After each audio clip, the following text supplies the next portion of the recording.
Thanks to an ongoing labor dispute, Major League Baseball is undergoing its first work stoppage, its first lockout in more than 30 years.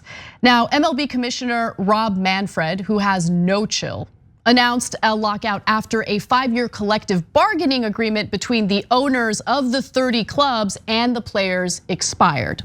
Now, this does have negative ramifications for the players. For instance, right now, the calendar favors ownership. Okay, players can't sign free agent deals, and they're going to get anxious about that. And that's according to Professor Michael Leroy, who's a sports labor expert over at the University of Illinois. Now, there's also other ramifications for the players. For instance, teams are not allowed to talk to players, make major league signings or swing trades. And facilities where the players usually train in, those are shut down, they can't use them. I mean, it's gonna be a difficult situation for the players. And I think in the near future, potentially a difficult situation for the owners as well. The reason why right now the owners get the advantage is because of where we are in the year. So this new baseball season isn't for a few months, and so owners get to do this, and the players might, in their minds, be persuaded by the leverage that the owners are using, but it doesn't seem that way so far. So if players are able to hold fast through late January or even February, the advantage will shift to the players in the negotiating process. What I really want you guys to focus on is the parallel dynamics, because the dynamics are the same. You really have this issue of the owners versus the workers, the capitalists versus labor. And you see that in professional sports as well. So what is this labor dispute really about? As I mentioned, the collective bargaining agreement has expired. And what the owners want is a continuation. They want the status quo to remain. Whereas the players are like, yo, we've noticed our pay drop considerably while revenue has actually gone up for MLB. What's up with that? We want to change the way these agreements are signed, and moving forward, we want to make sure that there's something that's far more fair and equitable for the players. So we have some details on this in the next video. Listen to it, and then I'll help decode a few elements of it. Well, the player salaries over the last 4 or 5 years have actually declined by 4 or 5%. And at the same time, franchise values, sponsorship revenue, TV revenue has gone up. So I think they probably want to recalibrate that situation. What's taken place actually, Scarlett, is that the owners have really kind of manipulated the structure of the payment to young players, meaning the transition from minor league to Major League Baseball and the restrictive elements of that process. And they've actually been able to bring the cost down. That plus analytics and being more efficient in spending and targeting players has resulted for young players a real decrease. Of course, you're hearing about all these big deals with the veteran players. They're being paid well. Where the problem is with the young to middle players. It is stunning that the actual revenues for players have gone down over the last 4 or 5 years, and the numbers have really gone up for the owners. So I really do think an average person looking on saying, hey, if the owners are making more, the franchises are making more, the players should actually make more. So it really does look from the outside looking in that an adjustment, a more equitable adjustment needs to be made. And look, I agree with that. There is no baseball without the baseball players. And we're not talking about the high, and again, you hear about the high paid contracts, but we're really talking about the younger players that are expected to play more games, they're paid far less, and at the same time, they're noticing that these clubs are raking in the dough because they have various revenue streams, diversified revenue streams in order to make this happen. So we're not just talking about ticket sales here, okay? We're talking about licensing, we're talking about other ways of making money. And as we've noticed in the overall economy, that wealth doesn't end up trickling down to the very players that we're talking about. Let's watch. Before the COVID-19 pandemic hit, Major League Baseball was making money like never before. In 2019, league revenues totaled $10.7 billion, according to Forbes, marking the 17th consecutive year of record revenues for the game's owners.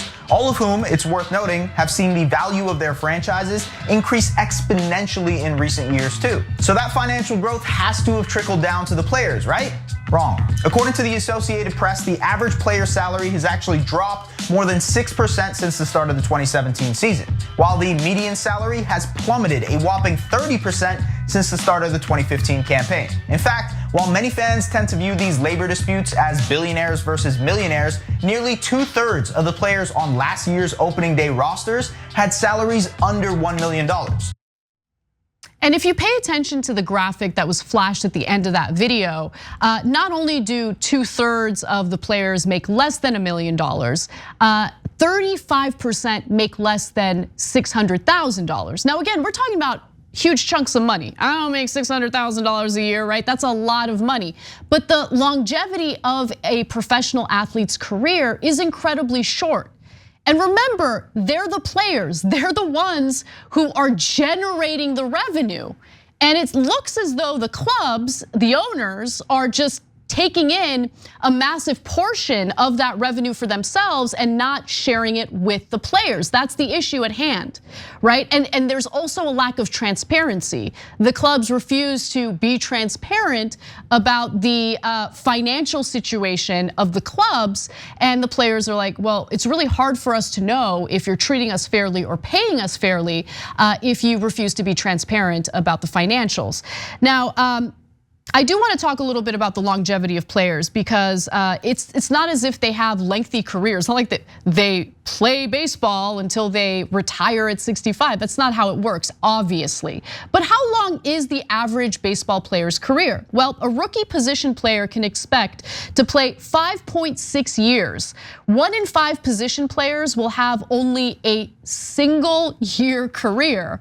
And at every point of a player's career, the chance of exiting is at least 11%. Remember, they can get injured at any time, and the injury could even be a career-ending injury. Position players who start younger and begin their career in more recent decades all have longer and more stable careers. Nevertheless, baseball careers are not compressed versions of normal careers, but are substantially skewed toward early exit. So in other words, players do have a far shorter period of time to earn money, build a nest egg, to basically take care of themselves and their families for the rest of their lives. Now, considering that the MLB is raking in some big bucks, which again would not be possible without the players, owners should be sharing a larger piece of that pie with the players. That's the big argument here. Now, what else are the players taking a stand on? Well, according to the New York Times, players feel that too many teams are receiving tens of millions in revenue sharing from their counterparts, yet purposefully aren't competing for playoff spots. So this was a complicated element of the debate that I didn't really understand, because you would think that the teams would want to be as competitive as possible. But when you're basing the sport off of this business model that seeks to increase profits for the owners, they're gonna want to do what? They're gonna want to cut costs, including costs associated with the players. And so what they're noticing, what the players are noticing, is that the money is not being invested in, let's say, drafting players that are gonna give them a competitive advantage, instead of paying for, let's say, veteran players who might help them win some playoff spots.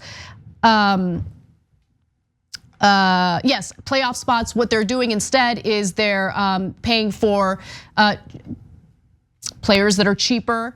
Another thing that's interesting is when they share the pie, there's a minimum amount that is shared through the revenue sharing agreement. So if you're a team that isn't really performing well, you're still gonna get a minimum amount of money from that pie. And the argument here is that it's unfair, right? Because it's an anti-competitive provision that's included in the now expired collective bargaining agreement. So I hope I explained that correctly, or did so in a way that articulates what's really going on. So essentially the players are arguing that there are certain anti-competitive incentives within the current collective bargaining agreement, and they want to do something about it. This next video explains it in a little more detail. Today, instead of paying up for veteran studs, many teams would rather take their chances with some unestablished youngsters.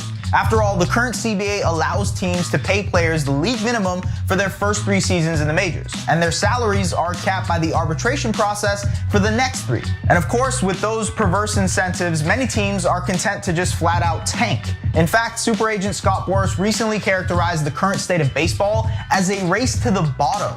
We've got problems, and we don't ever want a system that rewards being a lesser team. We want a system that always rewards being the better team. With so many teams tanking or just generally avoiding veteran talent in the name of cost effectiveness, you're left with an increasingly disgruntled group of players who have watched their earnings drop off, while the game's owners have gotten richer and richer thanks to the lucrative broadcast deals and corporate sponsorships.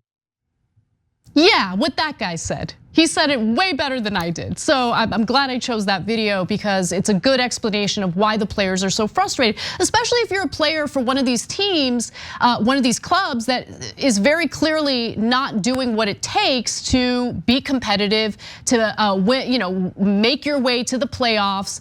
Players want to win, clearly they want to win.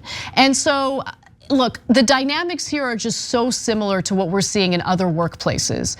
If you use this kind of business model, and this is the business model that prevails in almost every company, there's gonna be this concentration of wealth at the top.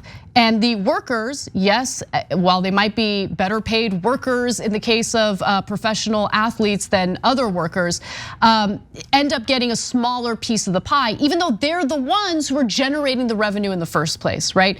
And because of this interest in increasing profitability, in concentrating that wealth at the very top, less of that money that's earned by the players gets invested into the players. That's what the players are frustrated about. That's what they're angry about. And that's the reason why they refuse to continue on with the status quo. They wanted better because they've earned it. And so I'm actually proud of the players for sticking to their guns here.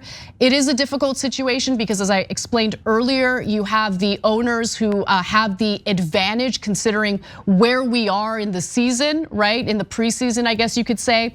But this is not the first time there was a work stoppage for the MLB. The last time that happened was in the 90s with a 232-day work stoppage that actually ended up canceling the 1994 World Series. And I guarantee the owners do not want to see that happen again. The viewership for the MLB was destroyed for a long period of time after that work stoppage. The owners, by the way, of the Chicago White Sox were pushing for a salary cap on the players at the time. Again, this is back in the 1990s. The players went on strike as a result of that. And then the owners decided to unilaterally install salary caps on their own. But get this, then a district court judge, Sonia Sotomayor, ruled against the owners, which kickstarted a shortened 1995 season. But as the Washington Post reports, owners continue to manipulate players' service time, by which young stars have their free agency delayed, all the while by making rosters younger or cheaper. And that's the other issue here. The players want to be released from this service time earlier so they can actually take advantage of their youth and the peak of their athletic careers to make the money that they deserve to make as free agents, right? But the owners want to lock them down in these service agreements that last longer than they should. So we'll see where this goes. Definitely check out Ricky Strum and all of his sports reporting on this. I'm sure that he's on this. It's a fascinating story, and I love an opportunity to talk about something labor related in an area that I am not an expert in, and that's certainly sports. Hey everyone, as you all know, coronavirus has been pretty devastating for people's personal finances. The inaction in Congress, or the very little relief that was provided by Congress, unfortunately didn't do much to help small businesses that were really hurt by being forced to shut down in order to slow the spread of coronavirus. There are 100,000 small businesses that have been closed since the pandemic began. Some of you might feel helpless, but luckily there's this wonderful initiative known as the COVID Rescue Fund. So all you need to do is go to covidrescuefund.org and you'll learn more about how you can donate or how you can vote and promote your favorite small business. And really the whole point here is to offer generous grants to help these small businesses. The COVID Rescue Fund crowdsources up to $100,000 for each individual grant. So we're not talking about a small amount of money. You know, I've seen small businesses in my community shut down, and these are small businesses where I had relationships with the owners, and to watch them lose everything that they've worked so hard for has been absolutely heartbreaking. I really wanted to do something then, and I'm happy to see that there's an initiative that could help people get involved now. Go to covidrescuefund.org and donate. Let's come together and bring back as many small businesses as possible.